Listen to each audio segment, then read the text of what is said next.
I saw him stir something into my tea. And smile. So I smiled back. Took a fake sip, and waited.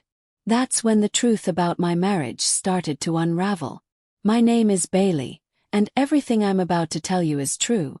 I used to think I had the perfect life. Big house. Good job. A kind husband. That's what people saw from the outside. But behind closed doors, things started to feel strange. Didn't happen all at once. Started small. He wanted to do everything for me. Make my food.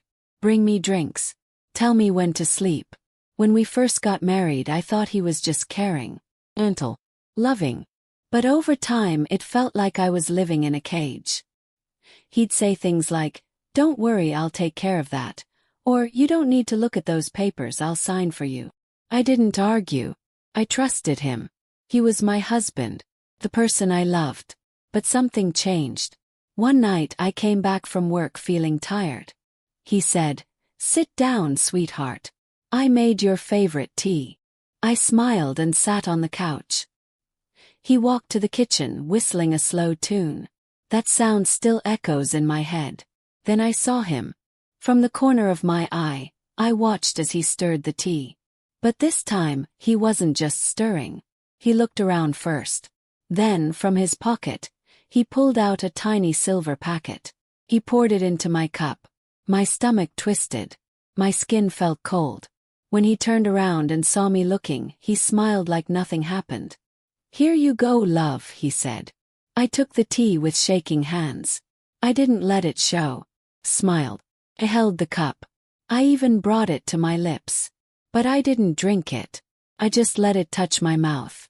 Then slowly, I leaned back on the couch and pretended to take a long breath. Then I closed my eyes. I let my head rest on the pillow. I didn't move. I didn't speak. I didn't blink. I just laid there still as a rock. That's when I heard it. His footsteps moved toward the hallway. Then his voice. "Whoa. Cold." "Yeah," he said. "She's out again. Just like last time. I'll have full control of the company soon. We're almost there." I wanted to scream. I wanted to sit up and yell, "I'm not asleep." But I didn't. Couldn't. My heart beat so fast I was afraid he'd hear it. I stayed still. I heard him laugh. Soft, evil laugh. Then the door shut. Silence. I opened my eyes and stared at the ceiling. Tears filled them, but I didn't cry. I couldn't believe what I heard. My husband. The man I trusted, he was doing something to me. And he had done it before. He was drugging me. And he was trying to steal the company we built together. My hands shook. My legs felt weak. But one thing was clear. He didn't know I knew.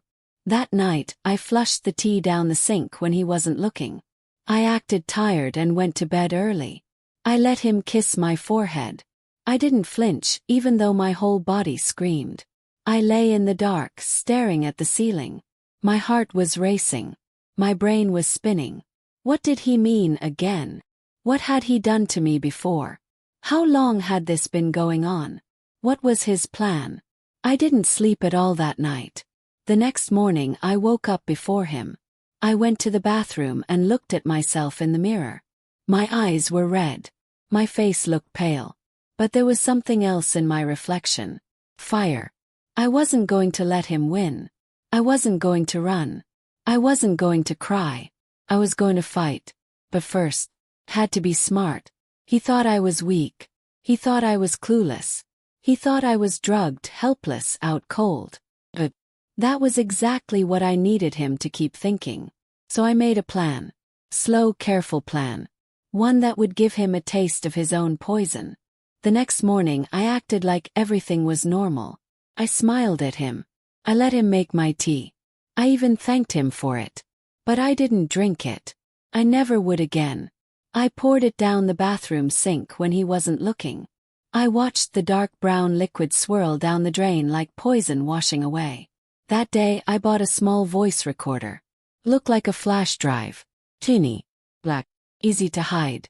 That evening, I slipped it under the couch cushion where I always sat. Before he came home I turned it on and let it record. He walked in, kissed me on the cheek and handed me another cup of tea. Just how you like it, he said. I nodded, sipped nothing, and leaned back like I was getting sleepy.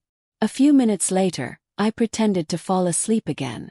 My eyes were closed, but my ears were wide open. I heard him walk into the kitchen. I heard him make a phone call. And this time I listened closely. She's knocked out again, he whispered. No, she hasn't noticed anything. She trusts me too much.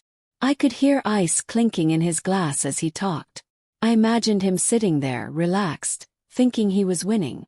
She signed the forms yesterday, he said. She doesn't even remember. By the time it's all processed, the company will be in my name. I felt my hands curl into fists under the blanket. I hadn't signed any forms. Or had I? Had he drugged me and made me sign something when I was out of it? I didn't know. I couldn't remember. That was the most terrifying part. When I was sure he'd gone to bed, I slipped the recorder out, tucked it into my bag, and hid it inside my closet under some old shoes. The next night I did the same thing. Fake sip. Pretend sleep. Hidden recorder. Each night I caught something worse. She's losing her memory, he told someone on the third night. She'll be declared mentally unfit in no time. Once that's official, I'll have full control. On the fifth night he said something I will never forget. If she falls down the stairs, it'll just look like an accident. My stomach dropped. He wasn't just trying to take the company. He wanted me gone. That night I didn't sleep at all. I stayed up with the lights on. Every little noise made me jump.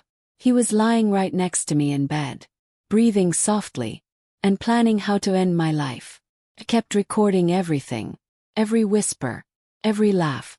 Every fake word of love he said to my face and the wicked things he said behind my back. I made copies of the recordings. I stored them in 3 different places.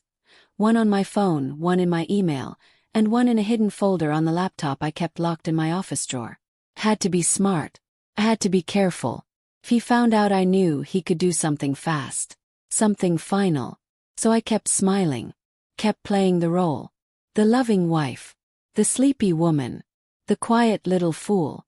But inside, I was a volcano. Boiling. Burning. Waiting. Then one night, he said something that made me realize I had to act soon. She's getting weaker. I've been upping the dose. She sleeps like a rock now. I could drive a truck through the house, and she wouldn't wake up. He laughed. That evil laugh. And I knew. He wasn't going to wait much longer. I had to finish this before he finished me. I stopped drinking the tea completely. Not even a fake sip. Now, I just poured it straight into a plant by the window when he wasn't looking. I didn't care if the plant died. I just didn't want to die before I stopped him. Every day I acted sleepy, low, confused. It was easy now because inside I really was tired. Tired of pretending. Tired of being scared. But I had to keep going. Because the more I listened to those recordings, the more I understood how deep his lies went. He wasn't just stealing from me. He was building a whole new life behind my back. One day when he left to go for a walk, I followed him. I stayed far behind. He didn't see me. He walked fast like he was late to something. Then I saw it. He met a woman. A young woman with long red hair. She ran into his arms and kissed him like they were in a movie. I stood behind a tree and watched. I wanted to scream. I wanted to run up to them and slap the truth across both their faces. But I didn't. I just took a picture with my phone. Blick. Then I turned around and walked home like I didn't see anything. 'Cause now, I had proof. I waited until nightfall. I went to his drawer. I knew the password. His birthday. Inside I found more than I expected. A folder full of documents. Fake contracts. My signature, but I never signed them. There were legal letters. Business transfer forms. Even medical papers saying I was showing signs of memory loss and confusion. He was building a case. Fake one. To make the world think I was sick. That I couldn't handle my life. Or the company. I scanned everything. And that's when I found something worse. A life insurance policy. It was in my name. But I never signed it. Never even knew it existed.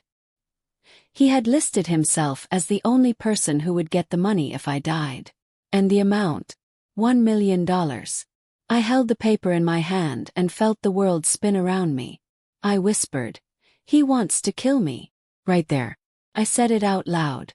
It wasn't a game anymore. It wasn't just lies or business or a side girl. He was going to end me. And take everything. That's when I stopped being scared. And started getting ready. I called a lawyer I trusted. Woman. Someone I knew would believe me. I didn't tell her everything, just enough. I asked her to help me protect my part of the company, move my money to a private account and change my will. Everything I owned, everything he thought he was going to steal, was now locked away behind new passwords, legal locks and digital walls. He didn't know. And he never would. Not until it was too late. I even told my lawyer, "If anything happens to me, check the hidden folder on my laptop. All the recordings are there." She nodded. "Do you feel safe?" she asked. I looked down at my hands. "No," I said. "But I will." The next day, I packed a small bag and sent it to my friend's house. Just in case. That night he tried again. Another cup of tea. Another sweet smile. Smiled back. Took it. But I didn't drink it. He sat on the couch beside me, watching me slowly fall asleep. But I was listening again. This time he was talking to the red-haired woman on the phone. "I'm going to propose to you the night after she's gone," he said. "We'll be rich. You and me." My heart didn't hurt anymore. It burned. He wanted to marry her. With my money. Over my dead body. Literally. I knew what I had to do. It was time for the final move. The last tea. Trap. And the end. I planned everything like a movie. The ending had to be perfect. He thought he was smart. He thought I was asleep. He thought I didn't know. But I knew everything. And now he was going to know what it felt like to be trapped. I started by inviting him to dinner. I smiled when I said it. Like a wife in love. "I want to celebrate us," I told him. "I've been feeling a little better. Let's have a special night." He grinned. "That sounds lovely," he said. Then I added something extra. "Invite your friend too," I said. "The red-haired one. She's helped you with the company, right?" He blinked. Just for a second. Then he smiled wider. "Sure," he said. "That's a great idea." Inside I laughed. He didn't even realize I had caught him. That night I cooked everything myself. I made his favorite dish. I set the table with candles and soft music. I wore the dress he loved most. The one with the blue flowers. I looked like the perfect wife. The perfect victim.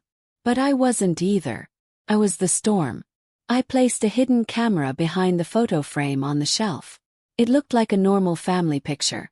But behind the glass was a tiny lens. I tested the angle 3 times before they arrived. The red-haired woman walked in wearing a gold dress and fake kindness. "Oh, you must be feeling better," she said. "I am," I said, smiling. "Thanks for coming." I poured them both drinks. As juice. I didn't want anyone claiming they were drunk later. We sat at the table. We talked about business, the weather, silly things. Then, like always, he brought the tea. "My turn tonight," he said. "Let me treat you for once." He handed me a steaming cup. I held it in my hands. It looked just like all the others. Brown. Warm. Harmless. But it wasn't. This time I didn't even pretend to sip. I just smiled and slowly leaned back, breathing deep like I always did. Then I closed my eyes. And I waited. It didn't take long. "She's out," the red-haired woman whispered. "Out cold," he said. "Just like always." I felt his hand brush my shoulder. Testing me. Checking if I'd move. I didn't. "Tonight's the night," he said. I heard glasses clink. They were toasting. "To us," she said. "To freedom," he replied. Then he laughed. That evil laugh. "She won't feel a thing," he added. The dose was stronger this time. "I'm tired of waiting." "Won't anyone suspect?" she asked. "No," he said. "Everyone thinks she's been sick for months. Half the staff thinks she's losing her mind already." I felt rage crawl through my body like fire. But I waited. I let them talk. They laughed. They kissed. They planned. And that's when I opened my eyes. I sat up slowly. Both of them froze. He dropped his glass. He gasped. Why, you were awake. Finished. Then I pulled out my phone. I heard everything. The red light on the photo frame blinked. And so did the camera. He stood up fast. You don't understand. I understand perfectly, I said. You tried to kill me. No. I was just. I have recordings. I have signatures you forged. I have the insurance paper. The phone calls. The tea. I pointed to the untouched cup. I never drank any of it. Not once. He looked pale. She looked like she wanted to disappear. But it wasn't over. I walked to the door and opened it. 2 police officers stepped inside. Hands where we can see them, one of them said. He screamed. He ran but didn't make it far. They pinned him to the floor. I didn't do anything, he shouted. You'll have plenty of time to explain, the officer said. They were both taken away that night.